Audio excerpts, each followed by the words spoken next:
फिर से मानसून का मौसम आ गया है और सभी की निगाहें अब मानसून के ओर ही लगी हुई हैं कि मानसून कब आएगा कब आएगा। और आप जानते हैं कि जलवायु परिवर्तन के प्रभावों के फलस्वरूप इस बार अच्छी गर्मी नहीं पड़ी है, तो सबको और आशंका है कि क्या होने वाला है। तो भारतीय मौसम विज्ञान संस्थान द्वारा अभी पिछले शुक्रवार को जानकारी दी गई कि मानसून 4 दिन की देरी से केरल के तट पर आएगा। उनके द्वारा ये भी कहा गया कि इस बार मानसून सामान्य रहने की उम्मीद है और लगभग 96% पानी बरसने की संभावना है। हालांकि उनने ये कहा है कि भारत के उत्तरी पश्चिमी भाग में सामान्य से कम वर्षा होगी और जो इसके अलावा मुख्यतः दूसरे मध्य भाग, दक्षिण भारत और उत्तर पूर्वी भारत के राज्य हैं, वहाँ सामान्य वर्षा होने की उम्मीद है। तो जो उत्तरी पश्चिमी राज्य हैं वो क्षेत्र है, उसमें मुख्यतः हरियाणा और पंजाब और उत्तर प्रदेश का पश्चिमी हिस्सा आता है। और अच्छी बात यह है कि इन क्षेत्रों में सिंचाई की सुविधाएं दूसरे क्षेत्रों की तुलना में बहुत अच्छी हैं, तो इसका खेती पर ज़्यादा असर देखने को नहीं मिलेगा। भारतीय मौसम विज्ञान संस्थान की भविष्यवाणी यदि सही रहती है तो पिछले 8 वर्षों में लगातार सामान्य मानसून होने की उम्मीद है। हालांकि ऐसा पहले भी 2 बार हो चुका है। अगर हम देखें तो 1952 और 1964 के 13 वर्षों के बीच मानसून सामान्य रहा। इसी तरह 1988 से 2001 के बीच में भी 14 वर्षों तक मानसून पूरी तरह सामान्य रहा। तो भारतीय अर्थव्यवस्था को हम शहरी और ग्रामीण 2 हिस्सों में हमेशा बांट के देखते हैं, क्योंकि दोनों क्षेत्रों के विकास में अंतर है। यहाँ की आय अलग है, उपयोग की आदतें अलग हैं, क्रय शक्ति अलग है, खर्च करने योग्य आमदनी में बहुत अंतर है। और 75 साल की स्वतंत्रता के बाद भारत सरकार और राज्य सरकारों के निरंतर प्रयासों के बाद भी ये शहरी और ग्रामीण अंतराल कम नहीं हो रहा है, ये बढ़ता जा रहा है।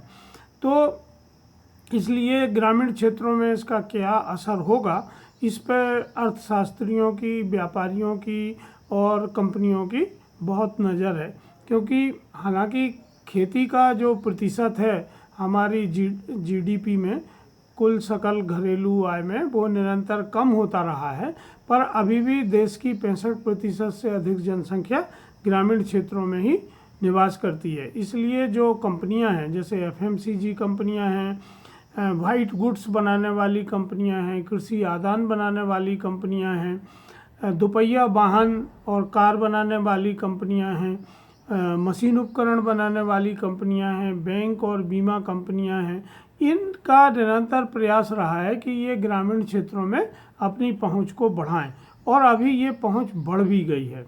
हम ये भी जानते हैं अब कि जैसे जैसे टेक्नोलॉजी का उपयोग हो रहा है, वैसे वैसे मानसून की भविष्यवाणी बहुत अधिक सटीक होने लगी है और इसकी जो विश्वसनीयता है वो भी बढ़ी है। और हम अब ये भी समझ गए हैं कि पूरी पृथ्वी एक है और अगर कोई घटना एक जगह होती है तो उसका प्रभाव दूसरी जगह पड़ना स्वाभाविक है।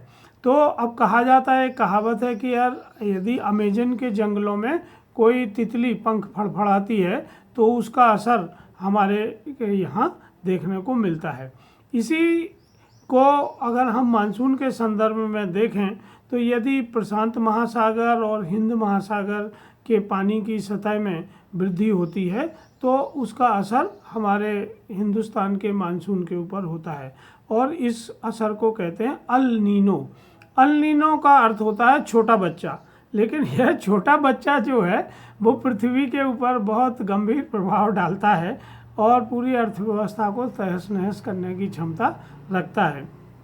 अगर हम आसान भाषा में समझें तो जब भी समुद्र की सतह का तापमान 4 से 5 डिग्री बढ़ जाता है तो उसको अल नीनो कहते हैं, और जब पूर्वी प्रशांत महासागर में पानी सामान्य से ठंडा हो जाता है तो उसे ला नीनो कहते हैं, और इन दोनों का असर मानसून पर आता है।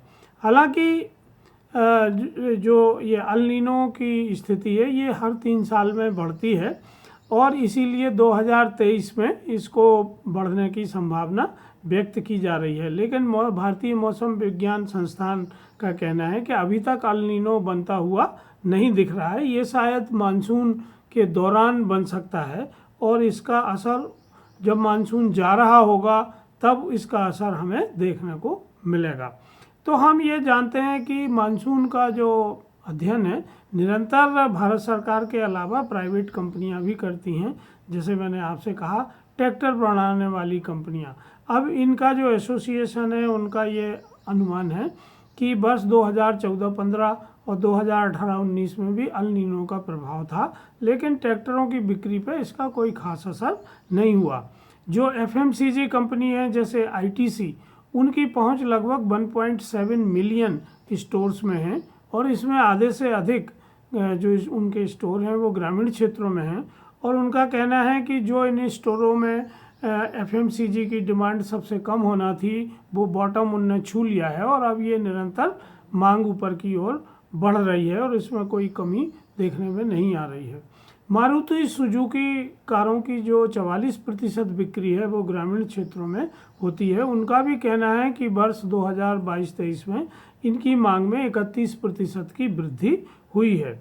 दूसरी ओर सिक्के का दूसरा पहलू ये है कि यदि अल नीनो का असर हमारे मानसून पर पड़ेगा तो जिन इलाकों में इसका असर देखने की बात हो रही है उनमें ज़्यादातर ऐसे बासमती चावल की उत्पादन किया जाता है जो निर्यात किया जाता है, तो निश्चित ही इसका निर्यात पर मांग बढ़ेगा।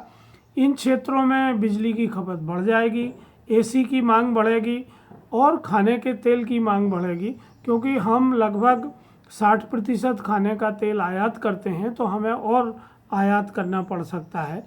जो सीमेंट है हमारे देश का, उसका 30% सीमेंट की खपत ग्रामीण अर्थव्यवस्था में होती है, तो अल नीनो का असर होने से इस पर असर आ सकता है। तो इस तरह हम देखें कि ये जो छोटा बच्चा है इसका असर चारों तरफ देखने को मिलता है। किसान व ग्रामीण जनसंख्या का अल नीनो पर क्या असर होगा, इस पर अगर हम देखें तो जैसे मैंने आपसे कहा कि पंजाब में मुख्य रूप से जो बोई जाने वाली ज़मीन है उसमें 99% भाग पर सिंचाई होती है, तो सिंचाई होने से ज़्यादा असर इसका देखने को नहीं मिलेगा क्योंकि वहाँ पानी उपलब्ध हो सकता है। दूसरा, पंजाब यूनिवर्सिटी के वैज्ञानिकों का ये भी मानना है कि जब पानी बरसता है तो खाद और दवाइयाँ पानी के साथ बह जाती हैं और उसका लाभ खेती की फसलों को नहीं मिलता है। तो जब सिंचाई होगी, पानी कम बरसेगा, तो हो सकता है कि खाद और बीज का असर ज़्यादा हो और उत्पादन बढ़ जाए। लेकिन दूसरी ओर अर्थशास्त्रियों का और कृषि वैज्ञानिकों का मानना है कि धान, मक्का और फलों की फसलों पर इसका असर देखने को मिलेगा। इसलिए भारत सरकार, बाजार और कंपनियों की जो नज़र है वो निरंतर मानसून पर रहेगी और जैसे जैसे इसकी भविष्यवाणी आती जाएगी तो मैं आपको इससे अवगत कराने की कोशिश करूँगा। नमस्ते, धन्यवाद।